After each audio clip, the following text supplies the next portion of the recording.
Cédric Villani, il est déloyal, comme le souligne Olivier, ou bien est-ce qu'il est le meilleur élève de Emmanuel Macron ? Alors, les deux. C'est pas contradictoire. je pense que d'abord, il faut effectivement rappeler le fait qu'il n'y a pas beaucoup de différence entre les deux. Ils sont tous les deux issus de la même famille politique. Et c'est là que ça devient intéressant, puisqu'on se rend compte que finalement, l'AREM, c'est un assemblement assez hétéroclite de gens qui ne partagent pas grand-chose, si ce n'est un programme politique, qui est plutôt un programme qui ressemble à une gestion comptable de la France, plus qu'à un rassemblement autour de valeurs avec un objectif à long terme. Donc c'est là que c'est assez surprenant. C'est-à-dire qu'on a deux personnages qui finalement se battent pour des questions d'ego. On a le sentiment que c'est plutôt ça. L'un parce qu'il n'a pas été investi et puis qu'il est suivi par les militants. L'autre parce qu'il a été investi du fait du prince, avec des règles qui sont les règles de l'Ancien Monde.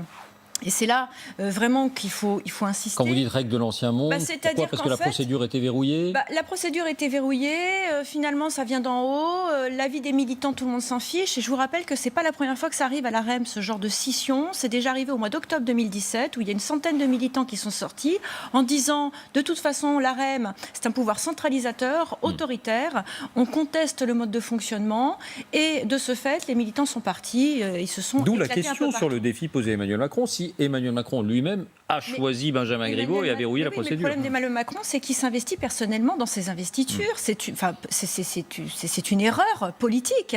Parce que le fait de s'investir personnellement dans les investitures... D'abord, là, on voit qu'il est contesté par les candidats. Et puis derrière, si c'est un échec aux élections, c'est Emmanuel Macron qui sera en situation d'échec dans sa stratégie. Donc pourquoi il ne laisse pas à l'AREM gérer ses investitures comme ça devrait être le cas ? Il est chef du gouvernement, il n'est pas chef d'un parti politique. Et il serait temps qu'il s'en détache, parce qu'à un moment, les Français se demandent s'il est le président de l'AREM ou le président de la République. Et être président de la République, c'est pas être président de 28% des Français.